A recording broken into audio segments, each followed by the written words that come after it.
bienvenue sur ma chaîne YouTube Romain Tarot Cartes, j'espère que vous allez bien. Bienvenue pour votre lecture de vie générale pour le mois de juillet 2021. Nous poursuivons ces lectures avec le signe de la balance. Ce tirage correspondra évidemment pour les personnes qui sont d'un ascendant et d'une lune dans le signe de la balance. Ok ?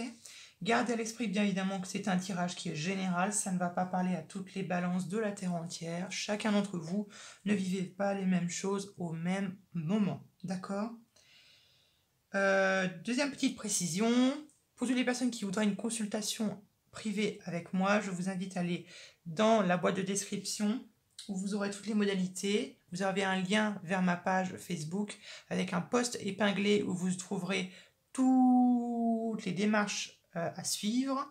Et puis pour les personnes qui n'ont pas Facebook, je vous invite à me contacter par mail romain.tire.les.carte@gmail.com. Je vous envoie les modalités, on se fixe un rendez-vous. Et voilà. Voilà, je fais juste cet instant de publicité que je déteste, mais juste pour vous prévenir que je ne fais uniquement les consultations privées que l'été. Le reste de l'année, je ne les fais pas. Donc si vous êtes dans le besoin, je suis là. Ok ? Voilà. Maintenant, place à votre tirage. Alors, votre tirage, nous n'avons qu'une seule arcane majeure qui est le chêne foudroyé que l'on retrouve en énergie principale pour ce mois-là. D'accord ?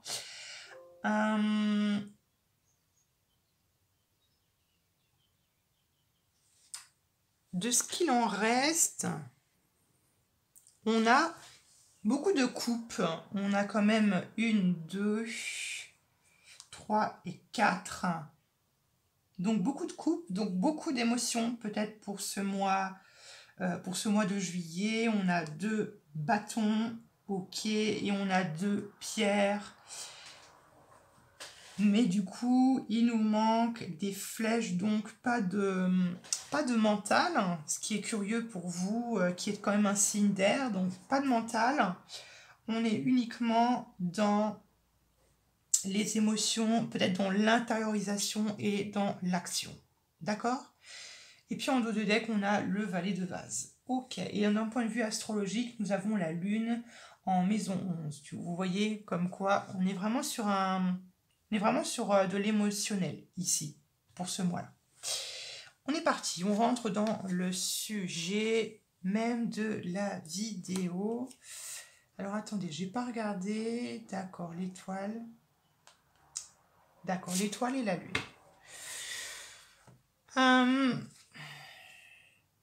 Très bien. Votre énergie principale et centrale pour le mois de juillet 2021, c'est l'expérience de vie. L'expérience de vie nous parle d'un événement ou des événements qui sont importants. C'est pas n'importe quoi, c'est quand même la maison de Dieu. On peut nous parler d'écroulement, on peut nous parler de bouleversement, on peut nous parler d'une révélation puissante, quelque chose qui peut surprendre, qui vous surprend, qui peut vous foudroyer, ça peut être en bien comme ça peut être en mal. Voilà, ce sont des événements ou un événement en particulier qui vont être quand même plus ou moins importants et plus ou moins révélateurs, qui vont faire éruption dans votre vie. D'accord ? Et ces changements, cette révélation va vous mener ou va vous pousser au changement ou va vous pousser à agir, si vous voyez. Ok ? Vous voyez ? D'où pourquoi est-ce qu'on a des bâtons.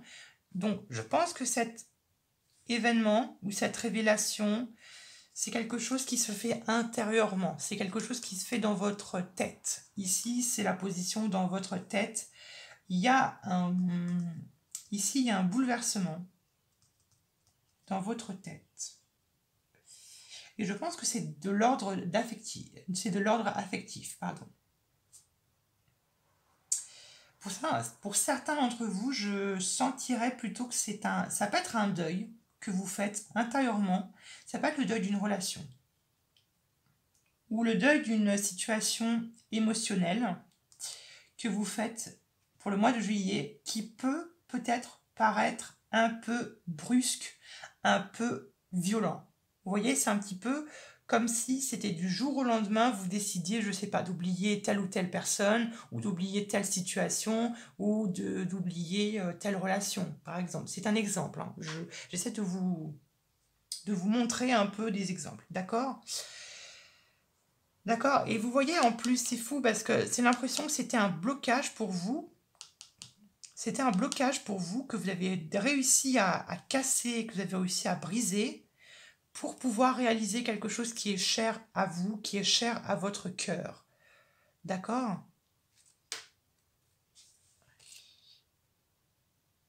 Et en plus, c'est quelque chose qui peut-être vous bloquez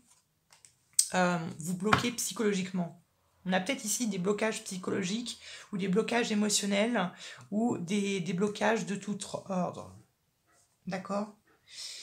Vos énergies principales et centrales pour le mois de juillet 2021 sont à la 3 de vase et sont à la 7 de vase.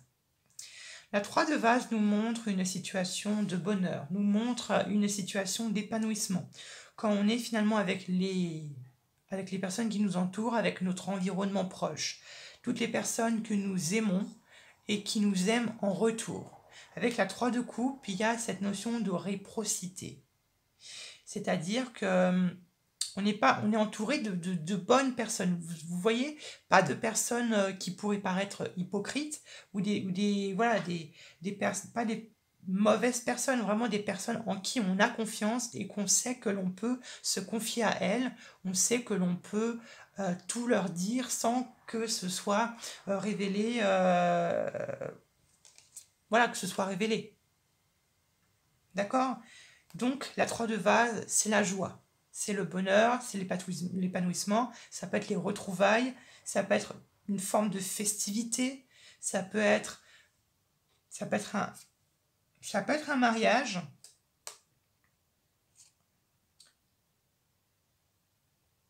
ça peut être un mariage ou ça peut être une fête d'anniversaire, quelque chose comme ça, d'accord? La 7 de vase nous parle de deuil. La 7 de vase nous montre une situation où on doit la délaisser. Mais on doit la délaisser, mais on est un peu touché. On est un peu blessé, peut-être même trahi. Et de là, on est forcé un peu à partir vers une nouvelle route, partir vers un nouveau chemin avec un peu le cœur gros ou avec un peu le cœur blessé ou le cœur fissuré. Peu importe comment est-ce que vous le voyez. Plusieurs façons de l'interpréter. Il se peut peut-être qu'il y ait une situation qui pouvait se passer dans votre cercle proche, amical, ou ça peut être familial.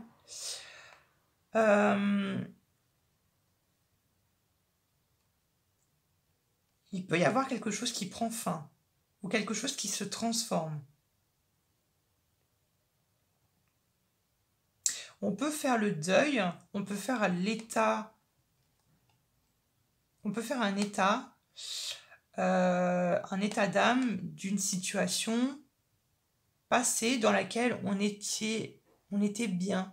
Un cercle d'amis avec lequel on était bien, en sécurité. Ça peut être ça. Ou ça peut être...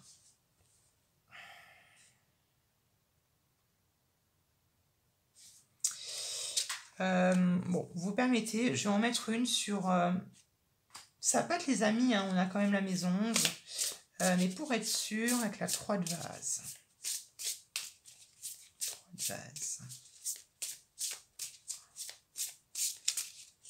3 de vase. L'ancêtre.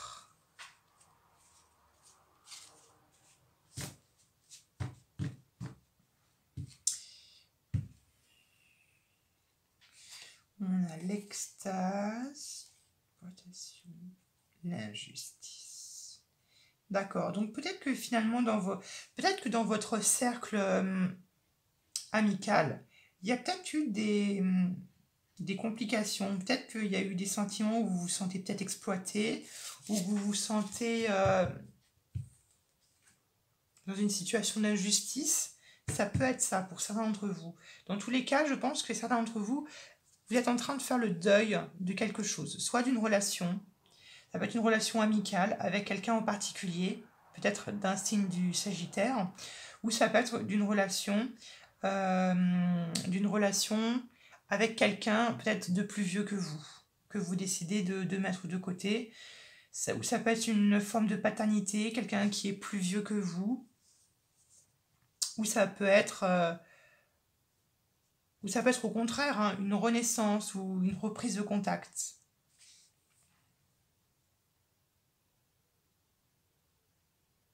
C'est comme s'il y a une sorte d'affirmation au sein d'un couple, au sein d'une tribu, au sein de votre tribu, de votre famille, au sein de votre club. Il y a quelque chose, il y a un cercle autour de vous, comme une tribu, qui vous entoure.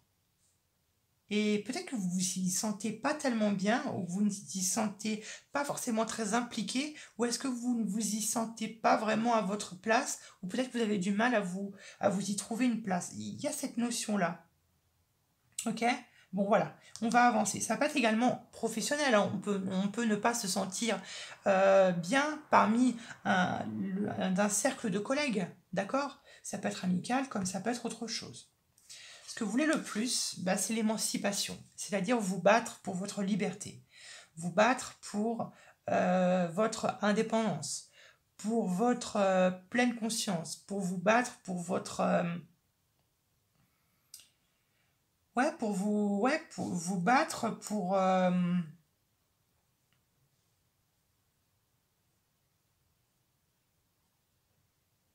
on peut se battre pour certaines croyances, pour certaines idées, pour certaines... moi, je pense que quand même, pour moi, ça résonne quand même beaucoup dans la vie professionnelle. Ok? C'est comme si, je ne sais pas, au sein de votre équipe, au sein de votre groupe, au sein de vos collègues, il y a une certaine émancipation de votre part qui vous pousse à défendre vos idées, à défendre vos croyances, à défendre vos points de vue, pour vous affirmer, pour affirmer ce que vous ressentez et de ce que vous pouvez ressentir, de ce que vous pouvez sentir. Euh, il y a ça ici. Parce qu'il y a eu un événement, ou parce qu'il y a eu une révélation qui fait que tout change de perspective, tout change de manière radicale et que maintenant vous ne voyez plus les choses d'une manière... vous voyez les choses de manière beaucoup plus claire. Vous voyez ce que je veux dire? Ici, ce que je ressens, c'est de l'indépendance, de la liberté d'expression, peut-être même. Euh, on n'a pas peur d'exprimer son opinion, on n'a pas peur d'exprimer ses croyances, on n'a pas peur d'être en désaccord avec les autres. Peut-être qu'ici, on a des personnes qui ont peut-être marre de se lisser, d'arrondir les coins de votre personnalité. Bon, je suis désolée, mais le signe de la balance a cette tendance un peu à la superficialité. Et là, c'est comme si vous renoncez à cette superficialité et que vous en avez peut-être marre de vous adapter constamment aux autres et que vous avez décidé de vous montrer sur toutes vos facettes. Et que vous n'arrondissez plus vos angles de votre personnalité et que vous décidez enfin d'exprimer ce que vous ressentez. Quand vous n'êtes pas d'accord, vous allez réagir, vous allez dire que vous n'êtes pas d'accord et peut-être auparavant, vous aurez, vous n'aurez rien dit et puis vous aurez laissé un peu couler.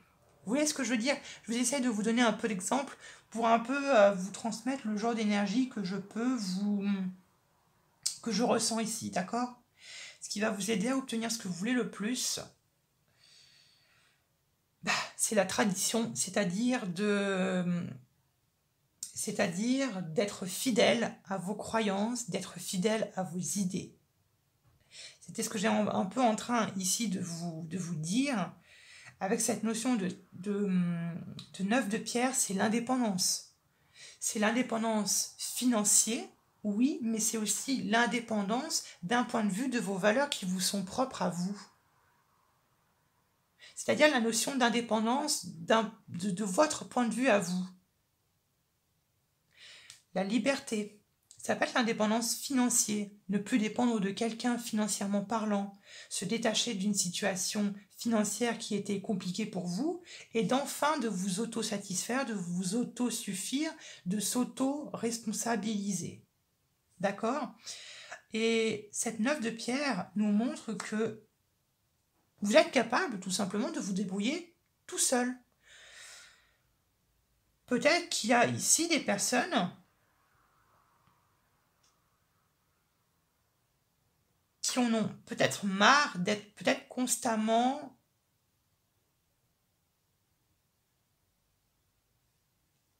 comment m'expliquer? Ici, on a les personnes qui ont envie d'être libres, d'être indépendants et de s'autosuffire. Je pense qu'ici, on a des personnes qui en ont peut-être marre de toujours être pris sous l'aile de quelqu'un, d'être toujours pris sous la responsabilité de quelqu'un, ou peut-être que, vous voyez ce que je veux dire, il y a cette notion de, peut-être de se reposer sur quelqu'un, où il y a cette notion de...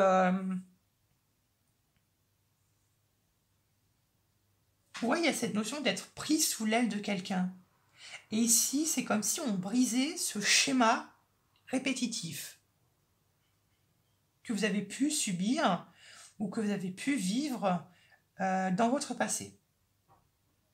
D'accord? Finalement, il y a une nouvelle facette de vous qui apparaît, plus vraie, plus nature, plus vous, une nouvelle version de vous qui est meilleure et qui est plus vraie que nature. D'accord?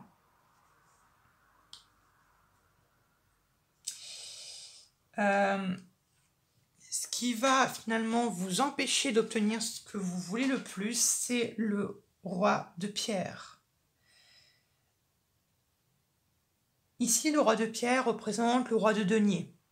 Le roi de denier qui est une énergie qui est très matérialiste, très pragmatique, très réaliste, très terre à terre. D'accord? C'est une énergie qui est très ancrée dans le sol, qui est très puissante, très solide, très patient, très persévérant. D'accord? Et bien votre défi, c'est le contraire même de cette carte. D'accord? C'est-à-dire qu'on peut avoir un peur de l'engagement. La peur de s'engager dans quelque chose, la peur de s'engager dans quelque chose qui nous fait plaisir, qui nous rend vivants, la peur de s'engager dans une relation, la peur même de s'engager pleinement dans ce processus que vous êtes en train de vivre ou que vous êtes en train de subir. Parce que ce processus, vous pouvez très bien le vivre comme vous pouvez très mal le vivre. D'accord?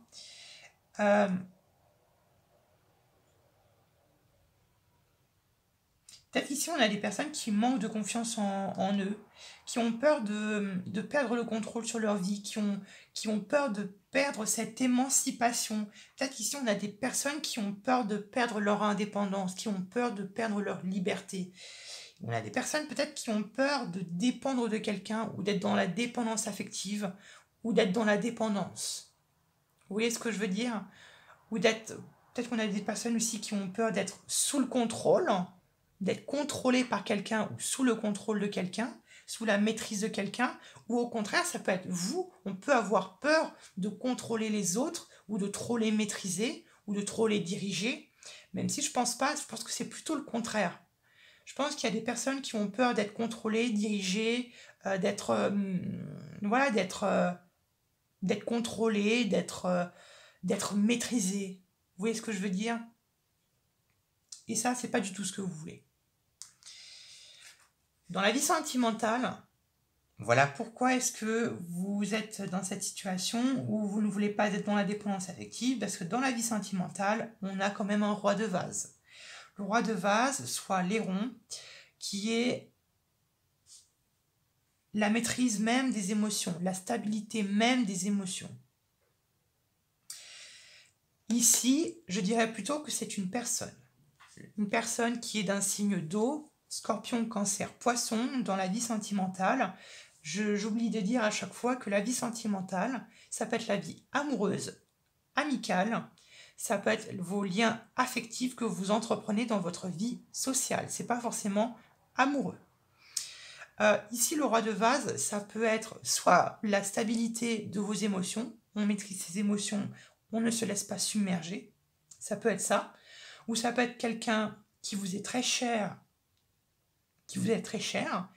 un meilleur ami, un parent, donc un père, un grand-père, un beau-père, ou un oncle, ou une forme de paternité qui est important pour vous. Ça peut être une personne que vous avez rencontrée. D'accord? Ou ça peut être quelqu'un que vous avez rencontré dans votre passé, dont vous essayez peut-être de vous sortir de votre emprise, d'où peut-être cette émancipation et cette envie de liberté et d'indépendance. Ça peut être ça. On peut essayer de se libérer, de se délibérer d'une situation ou d'une situation de dépendance affective. D'accord? Voilà mon interprétation ici. Dans la vie professionnelle et financière, nous avons l'asset d'arc, l'asset d'épée, c'est-à-dire le dégagement. C'est une carte qui est prêt au combat, on est prêt au défi, on est prêt à défendre ses idées, on est prêt à défendre sa posture, on est prêt à défendre ses idéaux, ses croyances, coûte que coûte, jusqu'à partir même, jusqu'à la bataille, on est prêt au combat, on est prêt à se battre coûte que coûte pour défendre ce qu'il y a de plus cher, ce que nous avons de plus cher. D'accord ? Donc toute cette situation que je vous étais en train de vous parler en amont peut faire référence à votre situation professionnelle ou financière. D'accord ? Dans la vie financière, ça pourrait montrer que vous êtes peut-être en train de préparer quelque chose, de préparer une situation où vous êtes en train de peut-être soit préparer des vacances ou que vous êtes peut-être en train de préparer quelque chose qui pourrait toucher votre foyer, déménagement, emménagement, ou ça peut être de nouveaux meubles ou peut-être un réaménagement de votre pièce où on peut tout simplement aider quelqu'un de sa famille à déménager ou à emménager. D'accord ? Ici, le dégagement peut nous parler peut-être de certains crocs qui pourraient avoir entre vous et votre milieu professionnel. Peut-être que vous êtes entouré d'hypocrites, de personnes jalouses, de personnes envieuses, de personnes qui critiquent peut-être beaucoup, de langue de vipère ou ce genre de personnes qui est une énergie qui vous pousse peut-être à être un peu plus sur la réserve et d'être un peu moins sur... vous voyez ce que je veux dire ? De ne peut-être pas trop parler de votre vie privée. De garder certaines choses pour vous, pour éviter d'attiser la jalousie et les personnes qui pourraient être envieuses, par exemple. C'est un exemple. Ok ? Bon, dans votre tête, comme j'étais en train de vous le dire en début de vidéo, on a le chêne foudroyé. Donc, ça peut être un nouvel état de pensée ou un nouvel état d'agir, ou ça peut être une révélation. Moi, je le vois plutôt comme une révélation de quelque chose, comme si on avait un coup de foudre. Alors, quand je dis un coup de foudre, je veux dire qu'on a une révélation du jour au lendemain, comme j'étais en train de vous expliquer en début de vidéo.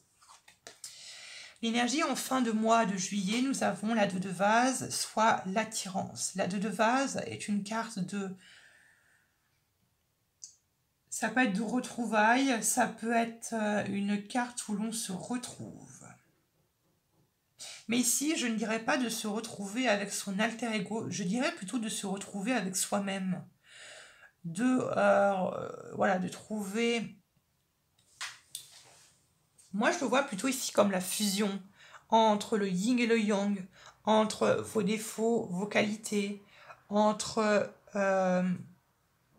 votre noirceur et votre pureté, votre lumière et votre